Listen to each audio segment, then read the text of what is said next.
For the past 3 years or so, I've worked as an overnight security guard at a mall. It used to be that the mall didn't require an overnight person, but vandalism started to become a problem.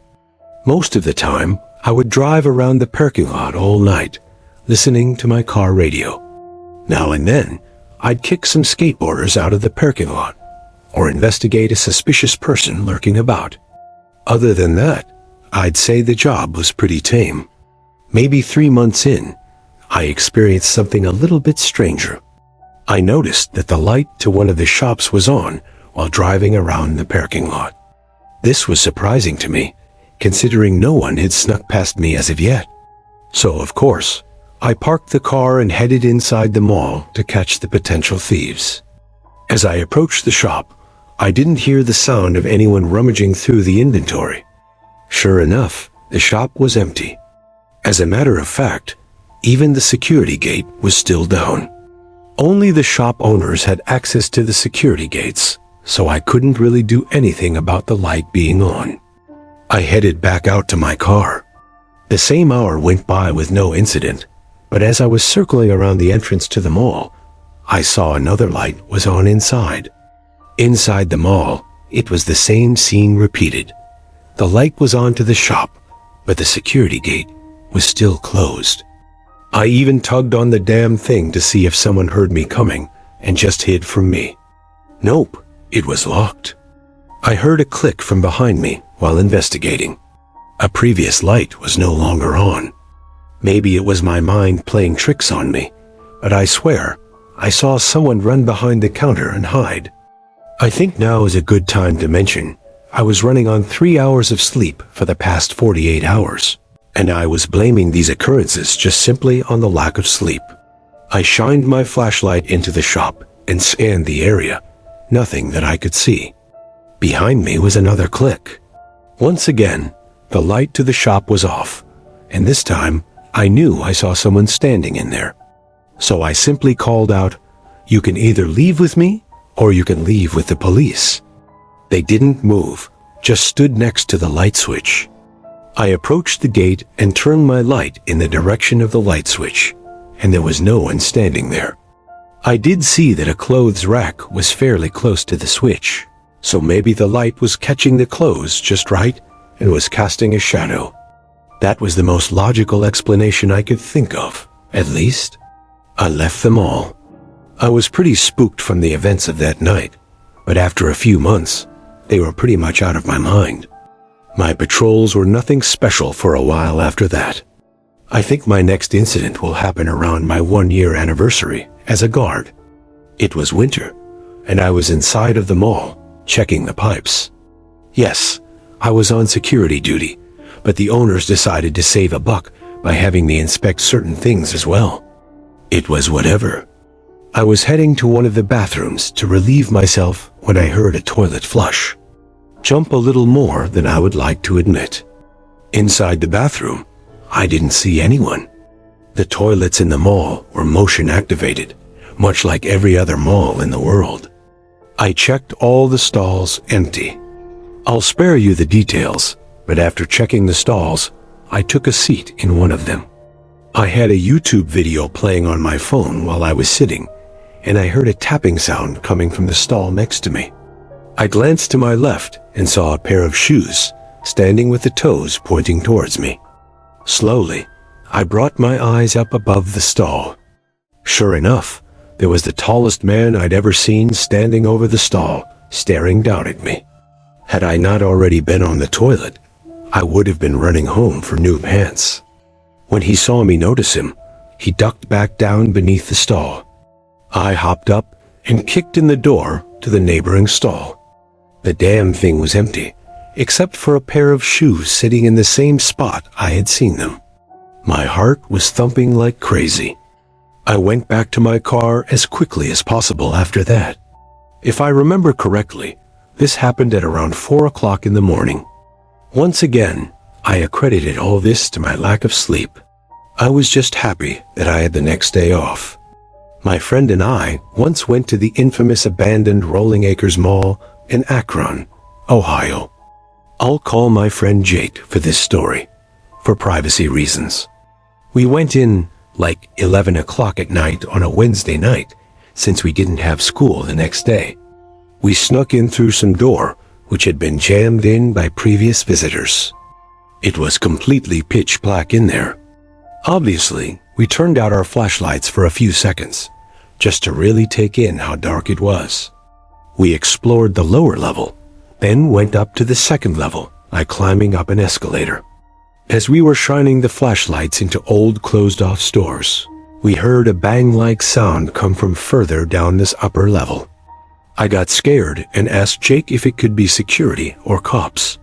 He said he doubted it, probably just more people like us exploring, but we did still try to move in the opposite direction from the sound, just in case.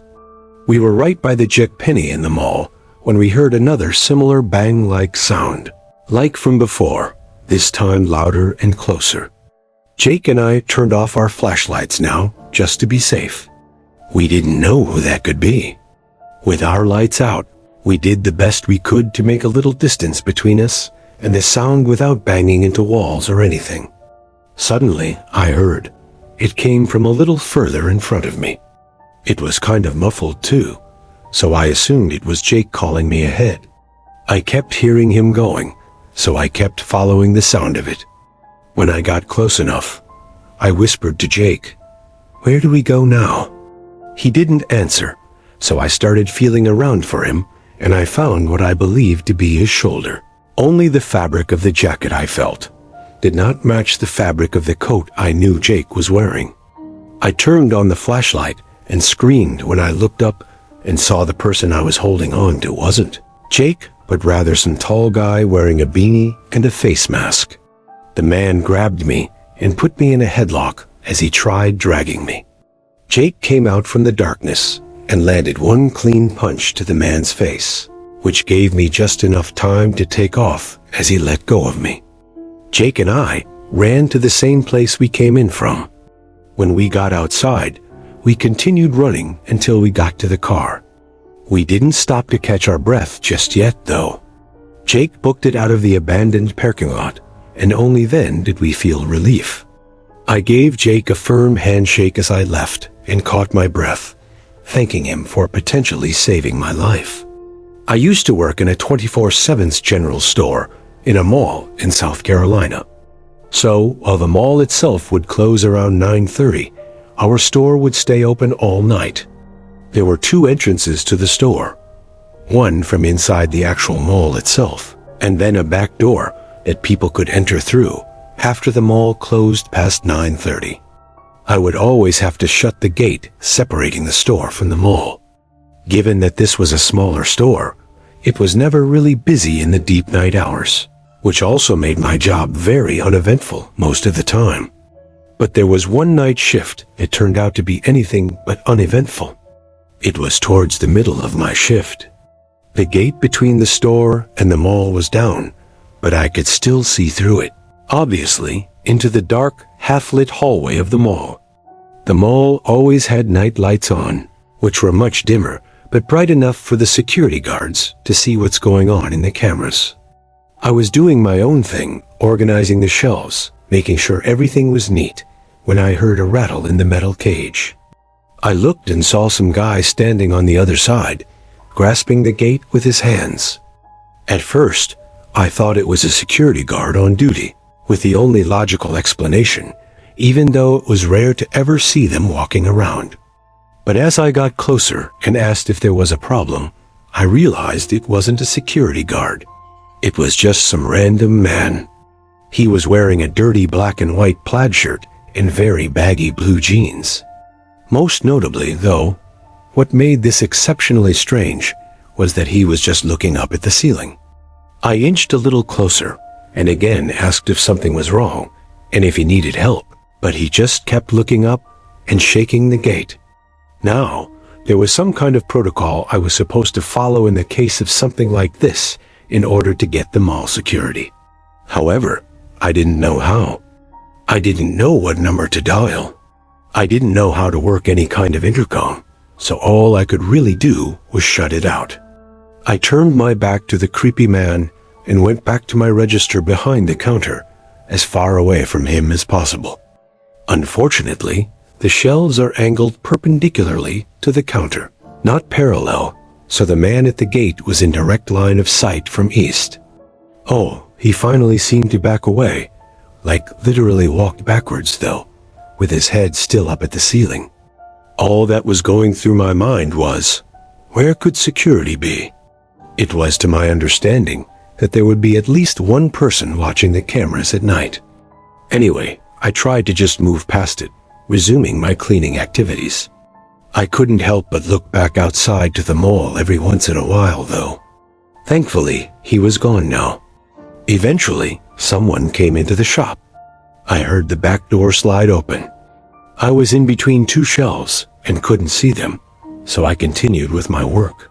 After finishing up sweeping the aisle, I went back to the register to wait for the customer. I saw the customer now. They were standing at the end of the last aisle to the left, the alcohol aisle. He was looking up. At first, I thought he was looking at the top shelf, so I looked away. I only looked at him for maybe a second. I bent down under the counter to put the broom and dustpan underneath, and when I stood back up to look at the customer, I felt like my heart nearly stopped. He was looking at me with a smile, not a grin, but a wide-lipped smile, and also sank in right away, now that this was the same man that was out in the mall from earlier, only now he had apparently taken off his black and white plaid shirt. I stared at him, and he stared at me, and I think this went on for 30 seconds. I didn't know what to do, and I have actually frozen up in fear. The face he gave, a smile, was a pure look of horror, something straight from a horror film or someone's nightmares. I felt like he stared into my soul. I opened my mouth to speak, and my voice trembled. I think I said, "Get out, or I'm calling the cops." He didn't move. He didn't even bat an eye. I ran to the back room and locked the door, so I could call my manager. She wouldn't pick up after several attempts, though. When I gave up, I heard a tap at the door, not a knock, just a very gentle tap. I sat like a nervous wreck in that back room for a good 5 minutes, wanting to be anywhere but there. But when the fear of this person stealing a bunch of items and losing my job became greater than the actual fear of the person, I stepped back outside and looked around, but the man was gone. He was gone for good this time. Our shop has cameras, so they caught all of it. When my shift ended, I told my manager about what happened and showed her the video footage.